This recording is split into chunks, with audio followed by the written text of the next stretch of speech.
దేవుని ప్రేమ కూడా గుండెల్లో కలిగి ఉండాలి పరిశుద్ధాత్మ ద్వారా. ఈరోజు విశ్వాసుల్లో, సేవకుల్లో చాలామందిలో లోపిస్తున్న ఈ మూడు. న్యాయ విధిని కొట్టేశారు. కొన్నిటికి న్యాయం చేస్తున్నారు కానీ కొన్నిటికి అన్యాయమే చేస్తున్నారు. ఎవరికి వాళ్ళు ఆలోచించుకోండి. నాదేముంది చెప్పాను, నేను కూడా చూసుకోవాలి. ఈ శుభవేళ ఒకరు ఆలోచించండి, ఎక్కడెక్కడ న్యాయం తప్పిపోయారు.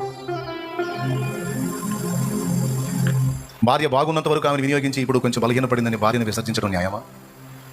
భర్త బాగున్నంత వరకు భర్తను వాడుకొని ఈరోజు కొంచెం బలహీనపడ్డాడని, విధం చెడ్డాడని భర్తను విసర్జించడం న్యాయమా? కొంతమంది చేశారు ఇలాంటి దుర్మార్గాలు. కొంతమంది చేశారు పనికి వచ్చినంత వరకు.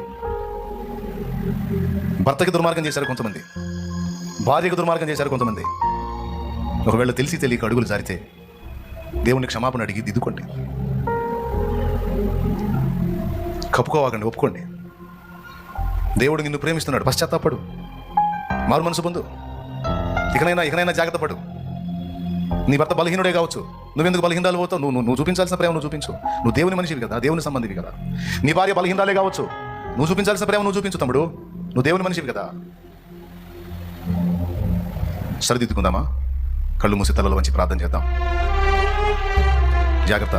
న్యాయ విచక్షణను విసర్జించవద్దు. సేవకుడా, విశ్వాసి, పరిచారకుడు, ఎవరైనా సరే ఎవరికి జరిగించాల్సిన న్యాయం వాళ్ళకి జరిగించాలి. కృతజ్ఞతాబుద్ధి గలవారే మనం చదువుకోవాలి. కృతజ్ఞతాహీనులమైతే కుక్క కంటే దారుణ మన బతుకులు. కృతజ్ఞతాహీనత మనలో ఉంటే కుక్క కంటే దారుణ మన బతుకులు. కృతజ్ఞత గలవారమే మసలుకోవాలి. ప్రభువా, నీకు స్తోత్రం. ఈవేళ నాతో నువ్వు సూటిగా మాట్లాడావు. నా లోపాలను ఎత్తి నాతో మాట్లాడావు. నన్ను క్షమించు. తప్పకుండా నేను దిద్దుకుంటాను తండ్రి. నా తప్పులు ఉన్నాయి, నా పొరపాట్లు ఉన్నాయి, నా లోపాలు ఉన్నాయి. నన్ను క్షమించు. అందరం ప్రార్థన చేద్దాం. లైవ్లో ఎంతమంది ఉన్నారో నాకు తెలియదు. ఉన్న వారందరూ కూడా దయచేసి ప్రార్థనలో ఉండండి. ఒకసారి పరిశీలించుకోండి మీ జీవితాలు. న్యాయ విధి కలిగి ఉన్నవా? న్యాయాన్ని ఇష్టపడుతున్నాడు దేవుని న్యాయం. మోసం చేసుకొని బతుకుతున్నారండి ఎవరన్నా. తల్లిదండ్రులు మోసం చేస్తున్నారు, పిల్లలు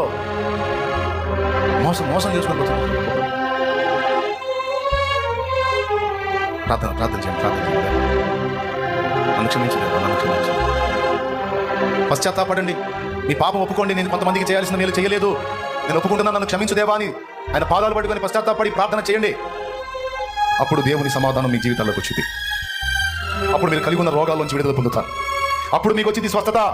అప్పుడు వచ్చింది నీ పరిస్థితుల్లో మార్పు. అప్పుడు వచ్చింది నీ జీవితానికి వెలుగు. అప్పుడు వచ్చింది నీ సేవలో ప్రభావం.